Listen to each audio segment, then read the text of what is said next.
ನಮಸ್ಕಾರ ವೀಕ್ಷಕರೇ, ಐಕೆ ನ್ಯೂಸ್ಗೆ ಸ್ವಾಗತ. ಇಂದು ಬಸವಕಲ್ಯಾಣ ತಾಲೂಕಿನ ಬೆಡಬಾಲ್ಕುಂದ ಗ್ರಾಮದ ಶ್ರೀ ಮಹಾದೇವ ದೇವಸ್ಥಾನದ ಕಾರ್ಯಕ್ರಮ ಮಹೋತ್ಸವದಲ್ಲಿ ಹಾರಿಕಾ ಮಂಜುನಾಥ್ ಅವರು ಹಿಂದೂ ಸಂಸ್ಕೃತಿ ಹಾಗೂ ಗಾನಲಿಂಗ ರುದ್ರಮುನಿ ಶಿವಾಚಾರ್ಯ ಸ್ವಾಮೀಜಿ, ಯೋಗೇಶ್ವರಿ ಮಾತಾಜಿ ಅವರ ಶುಭಹಸ್ತಗಳಿಂದ ಕಾರ್ಯಕ್ರಮವನ್ನು ಉದ್ಘಾಟಿಸಿ ಹಾರಿಕಾ ಮಂಜುನಾಥ್ ಅವರು ಮಾತನಾಡಿದರು. ಹಾಗೂ ಕರ್ನಾಟಕದ ಖ್ಯಾತ ಸರಿಗಮಪ ಗಾಯಕಿ ಶಿವಾನಿ ಸ್ವಾಮಿ ಅವರು ಮಾಧ್ಯಮದೊಂದಿಗೆ ಮಾತನಾಡಿದರು.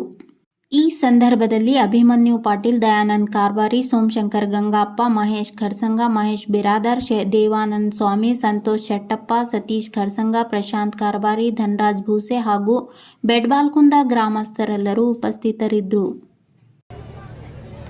तो जैसा कि अभी हमारे IK न्यूज़ कंडा 24/7 से जो कर्नाटक के मशहूर गायक है शिवानी जी मैडम अभी हमारे IK न्यूज़ कंडा 24/7 और BK9 न्यूज़ से लाइव आ रहे हैं.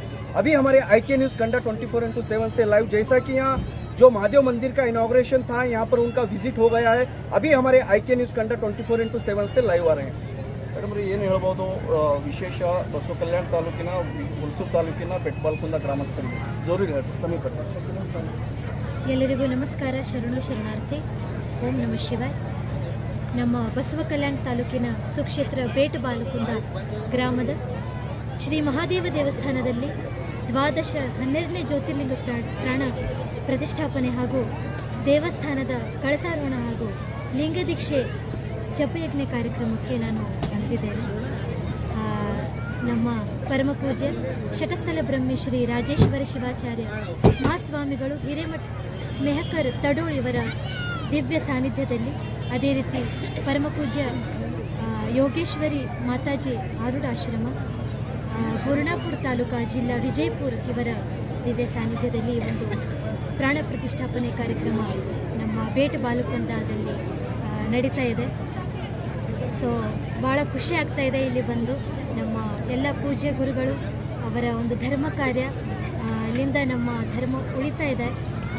ಅವರ ಆಶೀರ್ವಾದ ಈ ಒಂದು ನಮ್ಮ ಬೆಟ್ಟಬಾಲ್ಕುಂದ ಅವರ ಎಲ್ಲರಿಗೂ, ಗ್ರಾಮಸ್ಥರಿಗೂ, ಈ ಕಾರ್ಯಕ್ರಮದ ಎಲ್ಲ ಕಾರ್ಯಕರ್ತರಿಗೂ ಅನಂತರದ ಧನ್ಯವಾದಗಳು. ನಮ್ಮ IK news Kannada 24/7 BK9 news ವೀಕ್ಷಕರಿಗೆ ಏನು ಹೇಳ್ಬೋದು ಮೇಡಮ್ ತಮ್ಮ ಮಾಧ್ಯಮದಿಂದ? ಎಲ್ಲ ವೀಕ್ಷಕರಿಗೆ ಏನು ನೋಡ್ತಾ ಇದ್ದಾರೆ ಅವ್ರಿಗೆ ಏನು ಹೇಳ್ಬೋದು ಕೊನೆ ಏನು ಈ ಕಾರ್ಯಕ್ರಮದ? ಹೌದು, ಏನಿಲ್ಲ, ಈ ಒಂದು ಧರ್ಮ ಕಾರ್ಯ ಭಾಳ ಮುಖ್ಯ. ಏಕೆಂದರೆ ನಮ್ಮ ಪ್ರಾಣ ಪ್ರತಿಷ್ಠಾಪನೆ ಕಾರ್ಯಕ್ರಮ ನಡೀತಾ ಇದೆ ಇವತ್ತು.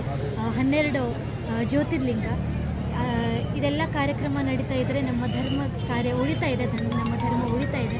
ನಮ್ಮ ಎಲ್ಲ ಪರಮ ಪೂಜ್ಯ ಗುರುಗಳು, ನಮ್ಮ ಬೆಟ್ಟಬಾಲ್ಕುಂದ ಗ್ರಾಮಸ್ಥರು ಇದೆಲ್ಲ ಈ ಒಂದು ಕಾರ್ಯಕ್ರಮ ಭಾಳ ಅದ್ಧೂರಿಯಾಗಿ ನಡೆಸ್ಕೊಡ್ತಾ ಇದ್ದಾರೆ.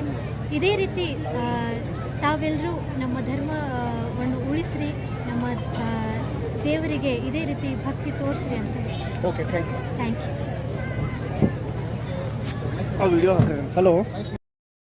ಶರಾದಪಿ ಯಾವ ರೀತಿ ಒಂದು ರಾಷ್ಟ್ರ ಪರಂಪರೆ ರಕ್ಷಣೆಗೆ ನಾವು ಸಿದ್ಧಾಂತ ಪರಶುರಾಮರು ಕೊಟ್ಟ ಆದರ್ಶ ಇದೆಯಲ್ಲ, ಸಂತೋಷ ಪಡಬೇಕು.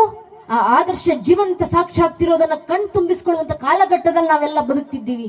ಇವತ್ತು ನಮ್ಮ ಮೇಲೆ ನೇರ ನಿತ್ಯುದ್ಧ ಮಾಡ್ಲಿಕ್ಕೆ ಬಂದ್ರೆ ಕ್ಷಾತ್ರ ತೇಜಸ್ಸಿನೊಂದಿಗೆ ರಾಷ್ಟ್ರದ ರಕ್ಷಣೆಯನ್ನ ಮಾಡ್ಕೊಳ್ತೀವಿ ನಾವು ಅಂತ ನಮ್ಮ ಭಾರತದ ಸೈನಿಕರು ತೋರಿಸ್ಕೊಟ್ಟು ಹೋಗಿದ್ದಾರೆ. ಕೆಲವೇ ಸಮಯದ ಹಿಂದೆ ದುರಾದೃಷ್ಟವಶಾತ್ ಕಾಶ್ಮೀರದ ಪಹಲ್ಗಾಮ್ನಲ್ಲಿ ಅಮಾಯಕ ಹಿಂದೂಗಳ ನರಮೇಧವಾಯಿತು. ಅಮಾಯಕ ಹಿಂದೂಗಳು 4 ಕ್ಷಣ ಖುಷಿಯ ಸಂದರ್ಭ ಕಳೆದು ಬರೋಣ ಅಂತ ಕುಟುಂಬ ಸಮೇತ ಕಾಶ್ಮೀರಕ್ಕೆ ಹೋದಂತ ಹಿಂದೂಗಳವರೆಲ್ಲ. ಒಬ್ಬ ಅಪರಾಧಿಯನ್ನು ನೇಣಗಂಬಕ್ಕೆ ಏರಿಸೋಕೆ ಮುಂಚೆ ಅವನ ಕೊನೆ ಆಸೆ ಏನು ಅಂತ ಕೇಳಲಾಗತ್ತೆ. ಆದ್ರೆ ಕಾಶ್ಮೀರದ ಪಹಲ್ಗಾಮ್ನಲ್ಲಿ ತೀರ್ಕೊಂಡಂತೆ ಹಿಂದೂಗಳಿಗೆ ಏನಕ್ಕೆ ಸತ್ತಿವೆ ಅಂತ ಗೊತ್ತಿಲ್ಲ. ಅವ್ರಿಗೆ ಮಾಡಿದಂತ ಕಟ್ಟ ಕಡೆಯ ಪ್ರಶ್ನೆ, ಧರ್ಮ ಯಾವುದು ಅಂತ. ಅಮಾಯಕ ಹಿಂದೂಗಳು ಸ್ವಾಮಿ. ಪಾಕಿಸ್ತಾನಕ್ಕೆ ಚೆನ್ನಾಗಿ ಗೊತ್ತಿತ್ತು.